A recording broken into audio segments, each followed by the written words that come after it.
untuk kesempatan kali ini topiknya cukup ringan, yaitu terkait test suite di Catalan. Secara definisi test suite adalah kumpulan banyak test case ya, tapi di Catalan itu sendiri test suite itu bisa banyak hal yang kita lakukan. Nah, untuk membuat test suite kita bisa pergi ke menu test suite, lalu pilih klik kanan dan new test suite. Nah, di sini juga ada test suite collection, nanti akan saya jelaskan. Kita bikin nama test suite-nya sesuai dengan keinginan. Kalau udah jadi, di sini kita bisa add test case mana aja yang mau kita include di dalam test suite ini. Jadi saya mungkin akan masukkan 2 test case yang sebelumnya pernah saya buat. Dan kalau sudah selesai, di sini juga ada pilihan ya. Misalnya, walaupun kita sudah memasukkan banyak test case, kita bisa pilih di sebelah kanan ini mau mana aja yang mau di-run.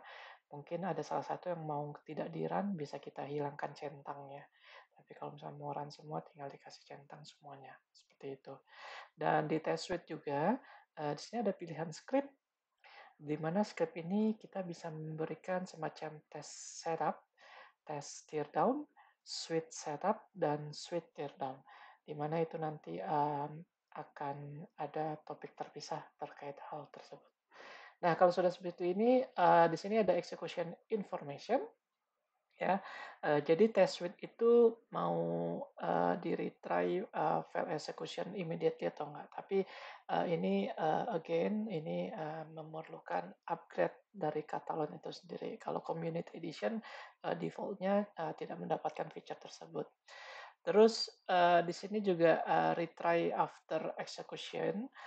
Di sini kalau misalkan ada yang kasusnya apa namanya fail ya, eh, itu mau di-retry semuanya atau mau di-retry yang fail-nya aja. Terus berapa kali ya. Kalau misalnya tidak mau atau tidak perlu adanya retry, kalau ada yang fail, ya ini cukup diberikan angka 0. Jadi dia tidak ada proses retry kalau misalkan ada test case yang fail. Mungkin ini berguna kalau misalkan kalian tahu ada hal-hal yang sifatnya intermittent yang terkadang kejadian dan terkadang tidak kejadian. Jadi mungkin bisa dilakukan retry. Tapi kalau memang tidak mau, tinggal diberikan 0 aja. Nah, kalau udah selesai, ini tinggal di play sesuai dengan keperluan yang ada. Lalu tinggal tunggu hasil reportnya.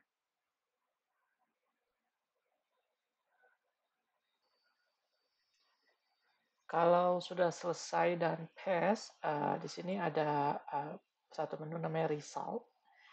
Kita bisa lihat hasil resultnya seperti itu. Di sini kalau kita klik salah satu test case, terus di sini ada pilihan ya show test case details. Jadi dia akan kasih detailnya per steps. Ya, seperti ini. Kurang lebih seperti ini bentuknya. Ini ada informationnya, ada integration jika ada, dan lain sebagainya.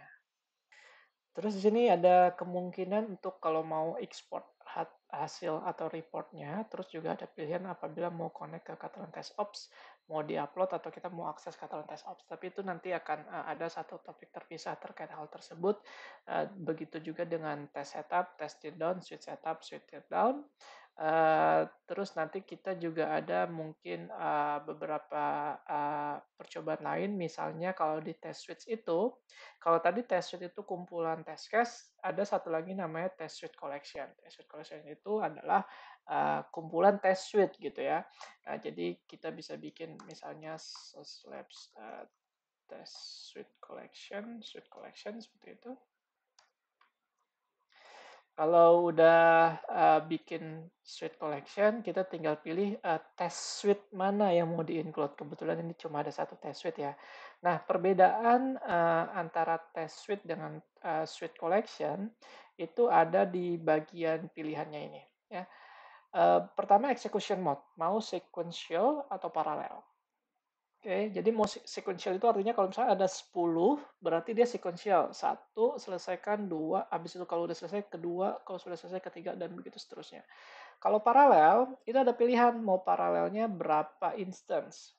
Kalau misalnya ada 10 data atau 10, maksudnya di sininya ya, di dalam test sequence ini ada 10 data, Berarti kalau kita bilang concurrent instance-nya ada 10, berarti masing-masing instance itu bisa berjalan mungkin ada paralel atau berbarengan.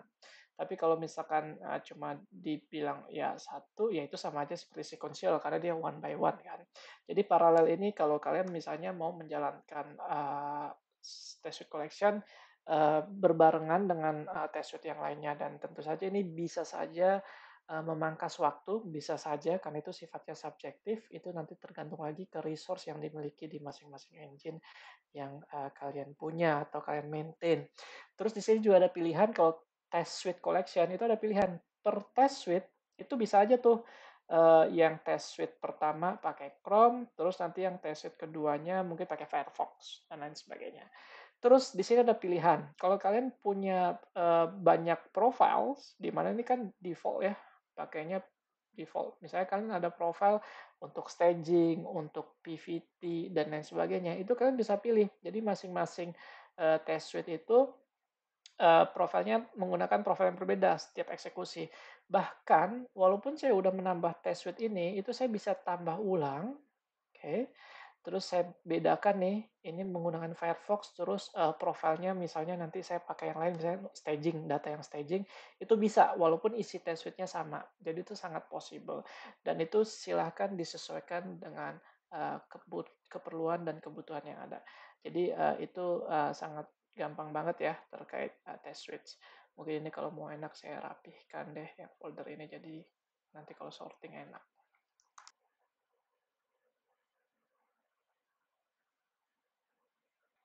Oke, kalau sudah dirapikan jadi enak nanti kalau kalian mau pull atau clone dari public repository di GitHub link yang akan saya sediakan nantinya.